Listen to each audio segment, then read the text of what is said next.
daughter does not come peeping with messages back from behind the fucking grave. She is dead. Dead, dead, dead, dead, dead. Wow.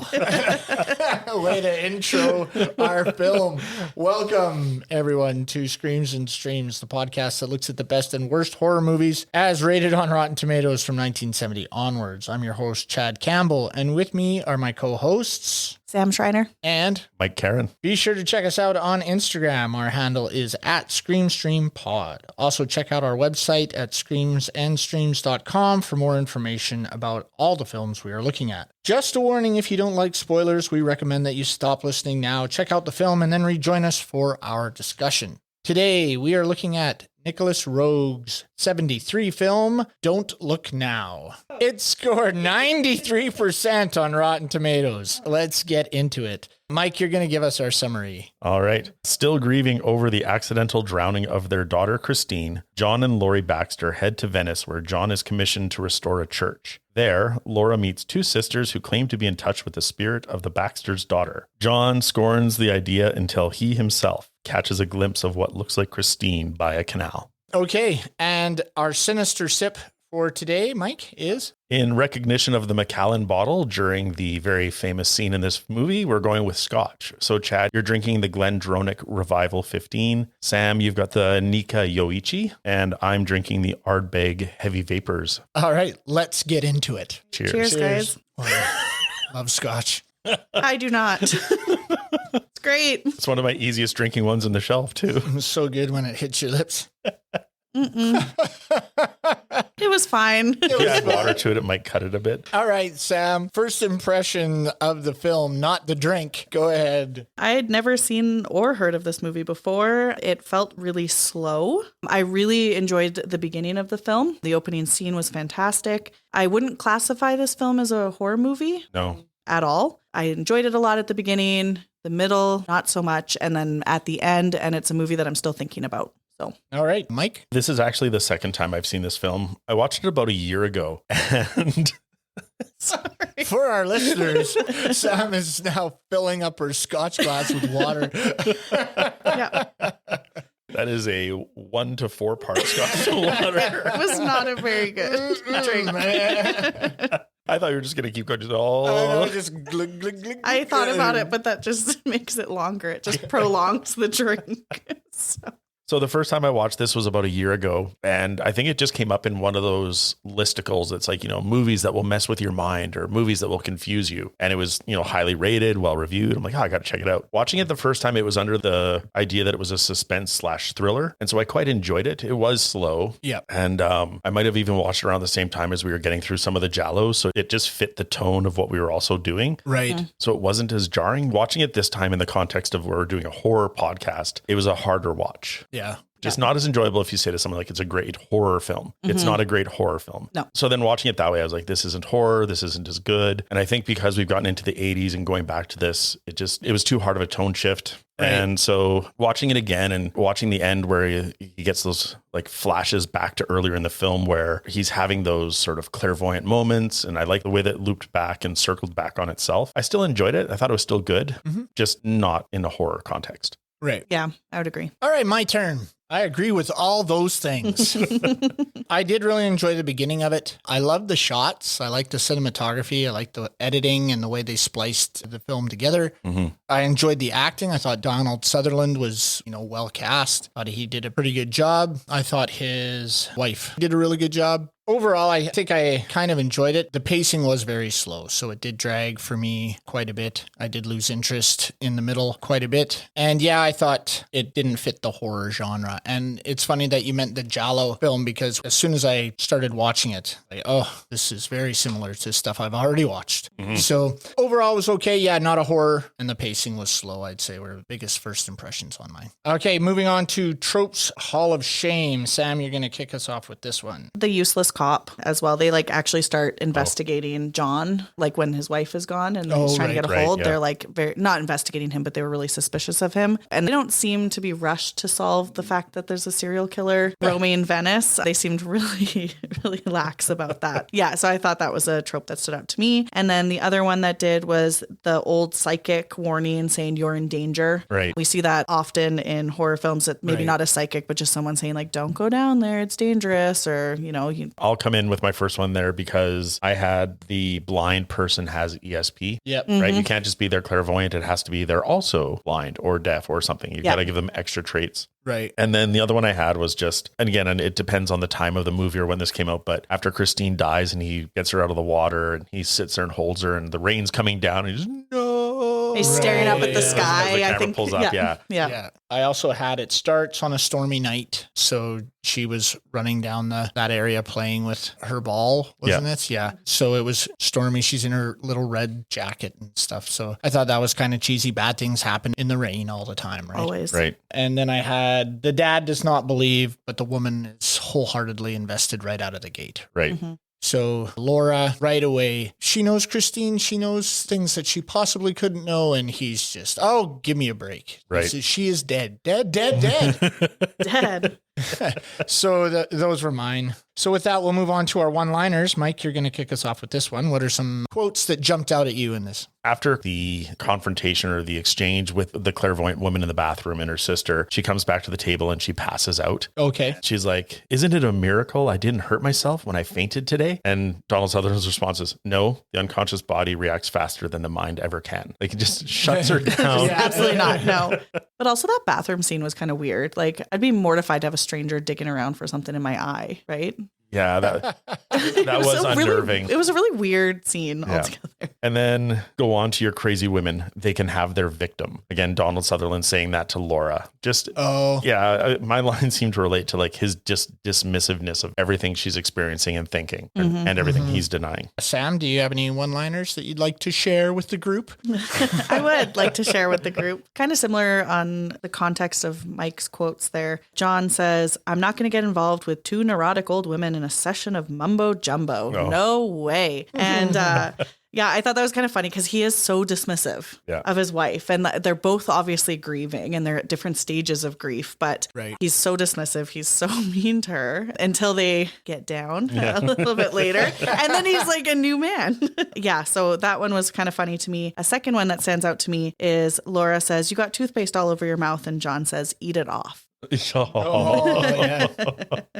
I had, are you Christian, Lauren? And Lauren says, I don't know. I'm kind to animals and children. So I thought that was kind of funny if that's all that makes a Christian. And then Donald Sutherland's line, he doesn't give an ecclesiastical fuck about the church. Yeah, that was good. That was a great one. And then I also had the one that opened us up. My daughter is dead, Laura. She does not come peeping with messages back from the fucking grave. His delivery of it was very like Nicolas Cage. It was, it was almost too over the top. But you could tell he was getting frustrated and angry, but it was almost too much, but not quite. Yeah, I thought he did a great job. His line delivery was awesome, I thought. Like if Nicolas Cage would have done that, it would have been, it would have chewed up that scene. When he goes to the fucking grave line, it starts to go over, really and then he reins it escalates. back with the she is dead. Yeah. Dead. Yeah. I think in one of my notes, I said, Donald Sutherland is a keeper. Yeah, I would agree. He did a really great job with this film. Yeah. Okay, now we're going to move into what doesn't hold up. Sam, do you want to start us off with that? I think the idea of having the little person being creepy and being the murderer at the end, I don't know. Oh, yeah. Well, little people can be evil too, Sam. I know they can, but...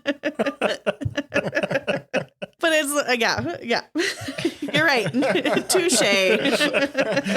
Mike, did you have any does it hold up? I did. I don't even know how to say this one.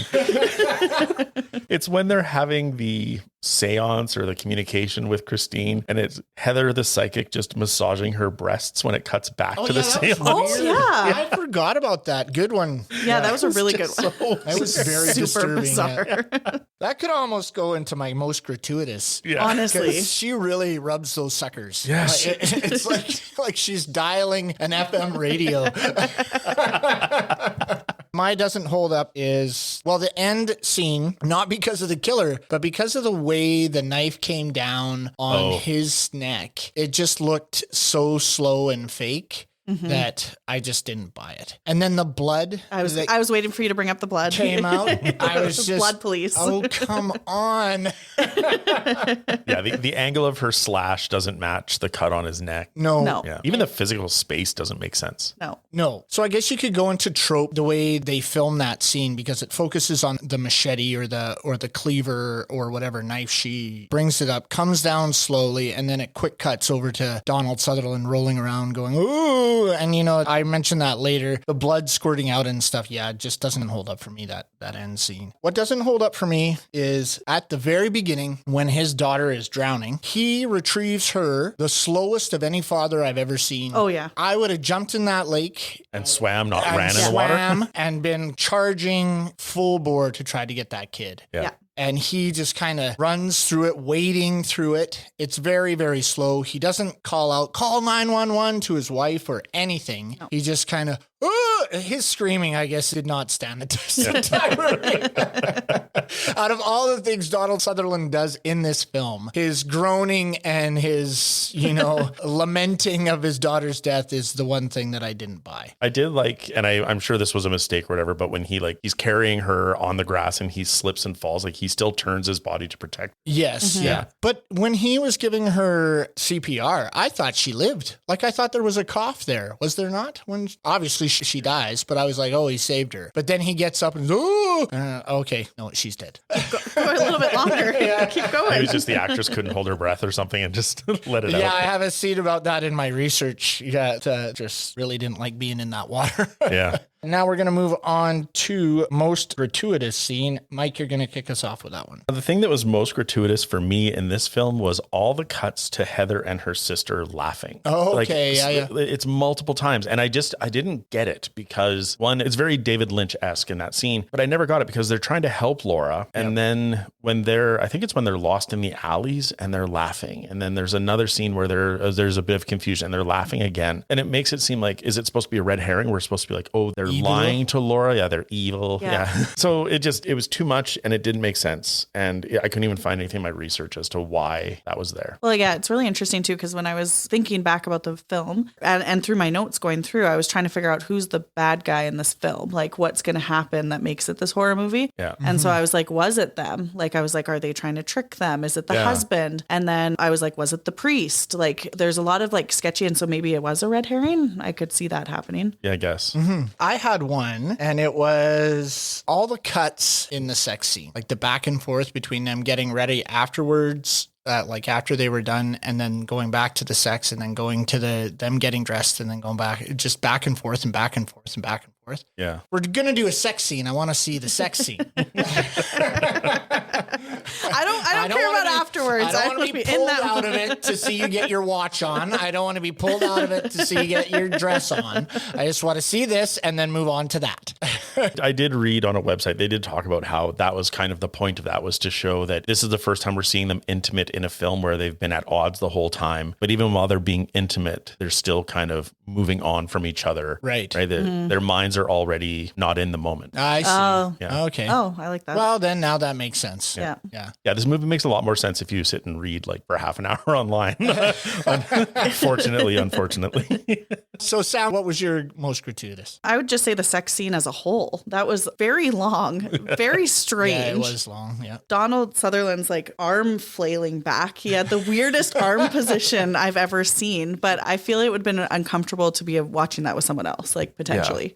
He is lithe. Is that the word? It's just sinuous and long. It is flailing. It's the wacky inflatable arm man.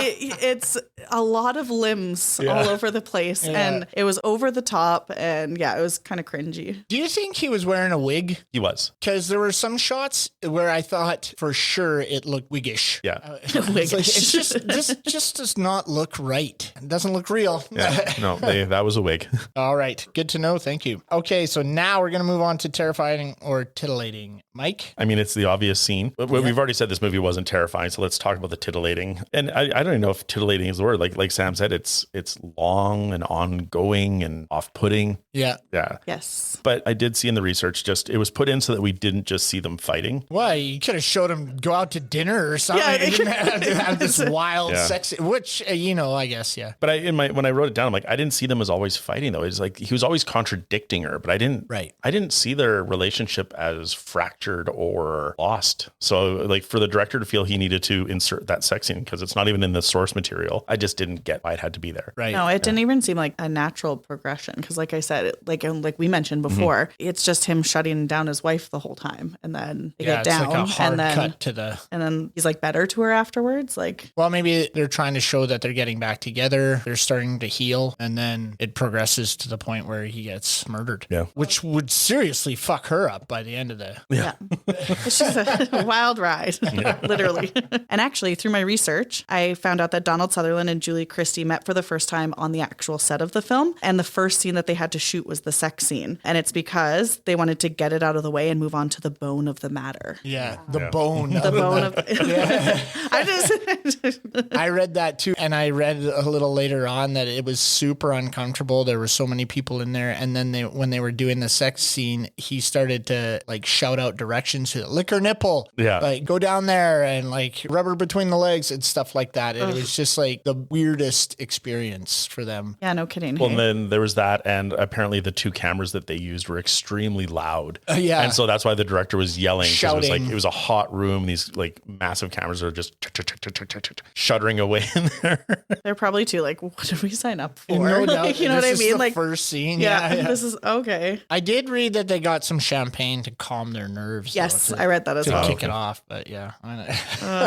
Moving on to stood the test of time. I'm going to start us off with this one. My stood the test of time, really the acting, I thought, in this film. I thought Donald Sutherland and Julie Christie did a very, very good job with what they were given. And even the psychic and everybody, the smaller roles, I thought everybody did a really good job. Enough that I was still engaged throughout the film, even though there were some really, really slow parts in this film. Yeah, I would agree with that. My other stood the test of time was I actually really did like the story, even though it wasn't for like really horror genre. I did enjoy it. So I thought it was well written and I thought it was well acted. Yeah, I would agree completely with that. For sure. Sam, do you have any stood the test of time? I think just on the same type of page, the editing as well. I loved the scenery. I loved the use of the archways and people popping out between them, the alleys. I thought that was really good. I think it really built suspense. And yeah, like you said, the acting was really, really well done. I also liked that they used the color red so much throughout. Oh, yeah. I know that's really common and you could almost say it's probably a trope as well, but I really liked that. I liked the imagery and the symbolism for that. And it was really interesting because they didn't desaturate the film and then artificially bring up the red. Like they intentionally chose wardrobe and settings to be earthy, muted colors so the red would pop. Yeah. So it's a more practical way of doing it. Mike, did you have any? We've talked about the shots, the framing and the cinematography. I quite liked the bathroom mirror in their apartment with the framing, and there was like multiple reflections. Reflection shots. Yeah, it was just really cool to look at. Those were really well done. Yeah. Yeah, I would agree. I did like the lack of translation for the Italian parts. Again, one of these movies where by not translating this language, we as viewers are lost and confused. Yeah. And then my last one was I really liked Laura and John's relationship. Okay. Even though the director thought like, oh, they're fighting too much, we have to show them together. I found their on-screen chemistry was really good. The two actors played off each other very well. Yeah. Yeah. And I bought into their relationship completely through the film. No, Totally. I agree. Yeah. No, they did a really good job. Moving on to eerie to ear splitting. Sam, you're going to kick us off with this one. I don't have much to say. I did like the music throughout. I like the opening music, opening part the most, but other than that, there wasn't really anything that stood out to me for either. Mike, did you have any? Yeah, I did. Just the cellos when the daughter dies into sort of the tinkling chimes of maybe that could be her spirit going away. But the tension of that scene and the buildup, I quite liked the music there. And like Sam said, the music for the rest of the film definitely wasn't obtrusive, but it wasn't distracting either. It was very well used. I did have a note that said piano playing in the background is a little too much, just not sure about it. And I can't remember exactly what, I think that was at the very, very beginning of the film. I didn't put a timestamp on it or whatever. It was just a general note that I made. Otherwise, I didn't really have anything about the audio or the music. I thought it all blended very well to what the scene was supposed to be. Yeah. But there's just one moment where I was like, geez, that just seems a little off, but I can't put my finger on it now. It So. might be when they're first seeing the manor and the children are just starting to play. It Right. might be just too idyllic. I think piano, that's what yeah. it was, yeah. But otherwise, I thought it was really well done. So moving on from that, we're going to go to what the fuck moment. Mike, you're going to kick us off with this one. What was your what the fuck? Mine wasn't a big what the fuck, but it was just, it made me say out loud, like, what the fuck? When she's in the hospital recovering and she just has a giant window beside her bed into the children's playroom of the kids in the hospital, it just seemed like a very weird. That was actually really weird. Actually, I did have that in my notes because, yeah, that's super strange. Yeah. So that was my what the that fuck. was kind of weird, yeah. Mine was Donald Sutherland doing art in the nude. When I he was also had a note about that earlier. Sat down, just started trying. I was like, what the fuck is this? What is happening? Is that when the maid walks in as well? And he's like, I think so, yeah. Sam, did you have a what the fuck? The meat cleaver to the neck. Like, I don't know what I was expecting, but I was like, what the fuck just happened? Like that, just the whole scene. I think like the reveal. Yeah, I don't know what I was expecting for that, but it was not that. Yeah. No. well, when the little person turns around, like you're expecting the daughter and it's just like, oh. Yeah, I know. And you're like, oh. Okay, what's happening And you're like, here? who the fuck are you? Yeah. Like, where did you come from? Why are you Who the fuck are you? honestly though? Like, It's true though. it was out of nowhere. Because Like, when they turned around, I was just, what is happening? Yeah. And I was like, wait a second. And yeah, it was a little what the fuckish, I would definitely say. Back it up moments, Mike. So I had a few. As annoying as the music was at the beginning of the film, I did enjoy the opening family scenes. Okay. I liked the way the kids were playing. I liked the way it sort of built up the tension. You see the girl falling into the pond a mile away, but Right. it still got me. I liked when he's looking at his slides and the photos of the church, and there's Yes. the red raincoat. I didn't realize this. I thought that was just his daughter wearing the same red raincoat, but in the research, it says like it's the apparition of the killer from the end of the film, almost like the demon. But I just think that his daughter was with him on the tour seeing the churches. But, Yeah. Wow. but regardless, I did like the way the water pulled the red and sort of made it look like blood and then Right. traveling up the slide, like sort of this foretelling of the death. And I did like the silence of the son running for help. Okay. Right? We have all that piano music, we have the cellos, and then it just goes silent. And then Donald Sutherland gets up to go outside, and all of that is done in quiet. And I thought it was quite good. And I really liked the scene when they were trying to get to the restaurant for dinner, where they're lost in the alleyways and they can't figure out how to get to the main lanes. Right. And it's just all black and shrouded. And that's where Donald Sutherland starts to get these sort of premonitions or his clairvoyant views. I just love that idea because Venice apparently is a maze and very easy to get lost in. Right. And I thought that was very well done. Well, you dominated that category. I really didn't have any back it up. Sam, no, did it was really slow. Yeah. So I feel like we got to see everything. Yeah, once I got through it, I was like, all right, one and done. We're good.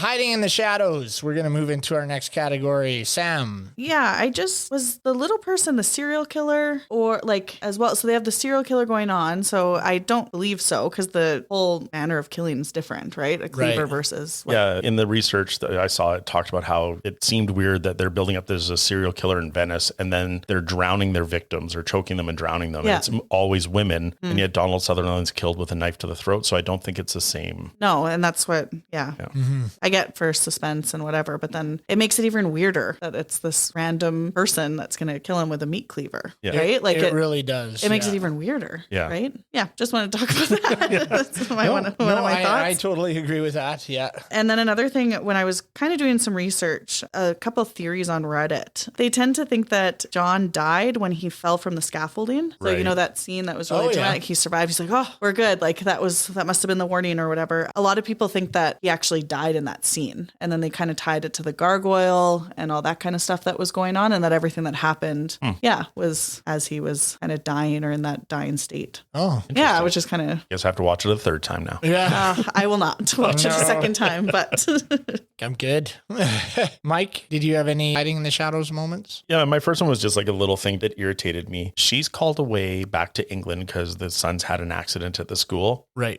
And Donald Sutherland is moving out of that apartment that morning. Yep. And yet it's about 75% packed. Like it just bothered me when he went back and there's still stuff like in the closets. Things aren't fully put away. Like if you're moving out in the morning, you should be packed up the night before. Right. Yeah. So that would just bother me. And then the one that I really liked, and I didn't know where to put it because it didn't fit a category, but Laura still has Christine's ball in her suitcase. Okay. And when she's getting ready, she looks down and it brings a smile to her face. Like she's still grieving the loss of her daughter, but she's finding the joy and the connection. Whereas John is the exact opposite. He's grieving, but he doesn't want any reminder, doesn't even want a discussion about her. Like he's like, it's almost like he's trying to shut that off and be like, no reminders of her. So I like that sort of parallel of the two. Right. Yeah. I was just wondering we don't see anything of the son until the phone call that he was in an accident, right? Right. Like movies do this all the time. Movies and sitcoms and stuff. They only show the children when it's convenient. Yeah. Right. And I think this kind of falls into that where the son is sent away to this boarding school and then they shoot off to Venice to do this. And then they get called back because of this injury. And he's like, well, you go and I'll come later. And it's always the mom that goes and the dad says, oh, I'll wrap this up and then I'll be there. You know, the kids aren't as important as my job kind of thing. So I just wish we would have seen a little bit more of the son involved in this. Like even in a haunting kind of thing, I wish we would have seen the accident. I wish we would have seen something that drew us like more to this family unit, like what is happening to the rest of this family. So yeah, because I even had a note in there saying like, where's the son? Like where'd he go? And then you don't find out till like way later, oh, he's sent away. I think there was some hands-off parenting in this film. Most definitely. And especially like when you think back when you, like nowadays you would never just leave your kid at the hospital. Like you're always there with them, right? Like if they're hospitalized, you're always there. Like they have beds for parents, but then there's that weird room in the hospital with all the kids just jumping on the bed. And then Laura just calls and says, yeah, he'll be fine. I'm coming back right away. A little bump to the head. Yeah. It's like, Yeah. If it were me, I would have said, no, I'm going to be there. I got to get there. I know it doesn't fall in line with the story because he has to be hunted by a little person or whatever. Who the fuck is she? Or whatever. Has to be distracted by the red coat and then go chase it down. I think there should have been a little bit more urgency on the father's part to get home and help. Or a little bit more of the son. It was already a long movie, so please don't add any more. yeah, please. We don't need more. We just want like a sentence to clarify. Just wrap it up. Well, they really could have cut every scene with the priest out. Yes. Honestly. Yeah. Even the restoration didn't need to be in the film. No, they could have had like a line saying, "Oh, we're off to restore a church," or something like that's why we're in. That's why we're in Venice. That's right. Like we didn't need anything else. Yeah. But Well, and that was another thing that I kind of caught was after the daughter dies, it's a hard cut to Venice. And he's just there talking about the church. And I'm sorry, what's happening? Yeah. And then finally it's revealed a little later as the story gets told that it's coming back and this is what has happened. But I would have liked to have seen a little bit of a transition period, I guess. Right. yeah, I didn't even know what the fuck he did for the first half of the film. I still don't really know what his job was, but So we're going to move on to our bonus features. Sam, you're going to kick us off with this one. So I already mentioned that Donald Sutherland and Julie Christie met on set, and that the sex scene was the first scene that they wanted to get out of the way, apparently. A couple other things that stood out to me were in the original short story, Christine actually dies of meningitis and doesn't drown. Oh. So Interesting. yeah, and I think that's kind of interesting because like drowning is kind of a theme in this film, like because that's what the serial killer's doing. There's the canals and the water. Right. So I think it would actually be interesting to read the short story and figure out how that would be different, if they're in Venice, because the theme of water was one of the things that carried through the film. So I think that's really interesting. And then another piece of research that I found was the actor that played the inspector actually didn't speak English at all, like any English. He actually just read the lines he'd been given and he didn't even know what they meant. Oh, really? And so they actually think that this added to how sinister he was of a character, how it kind of seemed a bit sketchy Interesting. Yeah, That's that is all I got. interesting. I have a couple. When they were shooting the drowning sequence, it was problematic. Sharon Williams, who played Christine, became hysterical when submersed in the pond. And despite the rehearsals at the swimming pool going well, a farmer on the neighboring land volunteered his daughter, who was an accomplished swimmer, but who refused to be submersed when it came to filming. In the end, the scene was filmed in a water tank using using 3 girls. Yeah. Which I thought was kind of interesting. Yeah. Yeah, that is. Both these lead actors were initially busy with other projects, but unexpectedly became available. Julie Christie liked the script and was keen to work with Nicholas Roeg, who had served as a cinematographer on Fahrenheit 451, which I have seen, which I thought was absolute shit. But that was 1966, so. Yeah, that is of its time. Yeah. Yes. Donald Sutherland also wanted to make the film, but had some reservations about the depiction of the clairvoyance in the script. He felt it was handled too negatively and believed that the film should be a more educative film and that the characters should be in some way benefit from ESP and not be destroyed by it. Roeg was resistant to any changes and issued Sutherland with an ultimatum. Wow. Yeah. Wow. It's like, you're not going to talk me out of this. Nope. This is what we're doing. Yeah. So yeah, I just thought those 2 little bits were interesting. Mike? This is the trope of our podcast, the OHS of filmmaking. The stunt where Sutherland hangs from the scaffolding that was done by Sutherland, and the wire that was holding him almost broke and wouldn't have supported his weight had he let go of the rope. Oh, and he wow. didn't know that. Like, he thought it was all safe and good, and he filmed it. And then it was somebody from the crew later that was like, just so you know, P.S. had you let go of the rope, you would have died. Like, Jesus. yeah. For Donald Sutherland's death scene, cinematographer Tony Richmond said, "We got a baby pig from a butcher and put Donald's wig and scarf around it because pig skin is like human skin." So that's how they got that cut. I don't love that. Yeah. And then this one's interesting from TV Tropes, just alternate titles in other countries. In Italy, it's called In Venice, A Shocking Red December. Oh, okay. Yeah, which is kind of nice. Yeah. Brazil, Bloody Winter in Venice. Sounds like a British person complaining about their vacation. Winter in Venice. I like the poetic nature of Germany's. It's When the Gondolas Are in Mourning. I quite like that one. Budget, 1.3 million. Ooh. Do you want to take a guess on the box office? 10 million? Yeah. Oh, okay. You are far off. Had you said 1,000, you would have been closer. Oh, shit. Okay. Jeez. Box office, $114,813. Oh, Yikes. so this was a tank. By Yeah.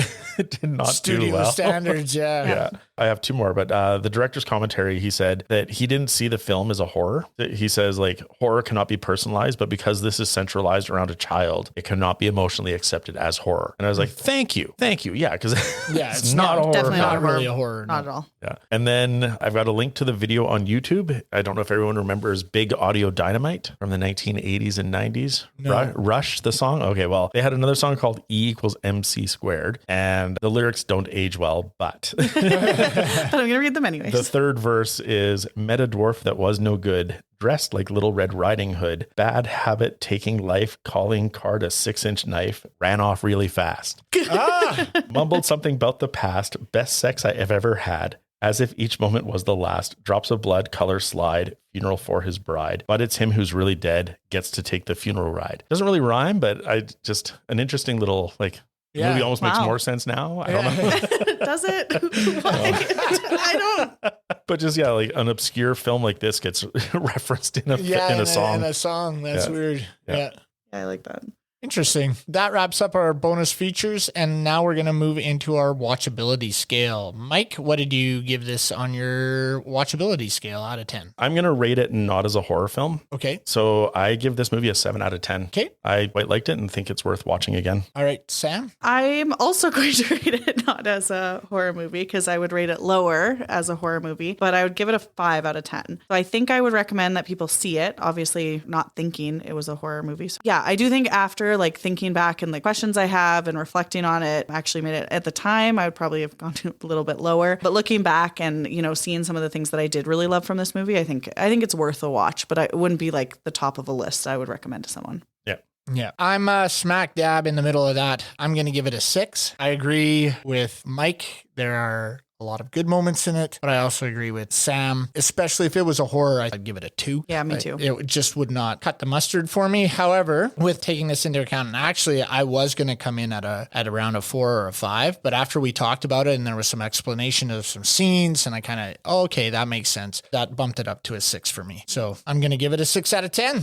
And Nice. that wraps it up for this film. Thank you very much for listening to us. Remember to follow us on Instagram. We are at ScreamStreamPod. Stop by our website, screamsandstreams.com, where we have information about our episodes, descriptions of our categories, links to our research, our watchability scale, and a page where you can recommend movies you want us to discuss. Please rate, comment on, and subscribe to our show on any of the platforms where you get your podcasts. Until next time, this has been Chad and Sam. and Mike. scare you later.